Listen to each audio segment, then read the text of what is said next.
গত সরকার চলে যাওয়ার পর থেকে কিন্তু আপনি বলে আসছেন যে এই নির্বাচনটা খুব সহজ হবে না, যদিও নির্বাচনটা খুব সহজই হওয়ার কথা আপনার জনপ্রিয়তা, বিএনপির জনপ্রিয়তা সবকিছু মিলে।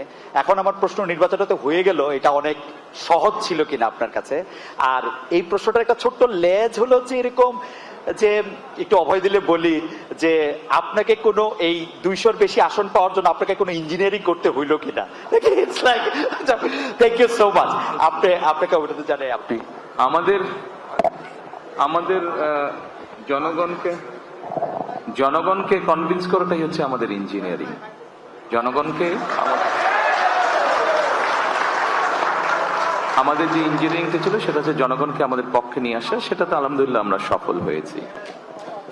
আর জনগণকে কনভিন্স করে একটি সুষ্ঠু সুন্দর পরিবেশ এনশিওর করাটাই ছিল আপনার প্রথম প্রশ্নের উত্তর।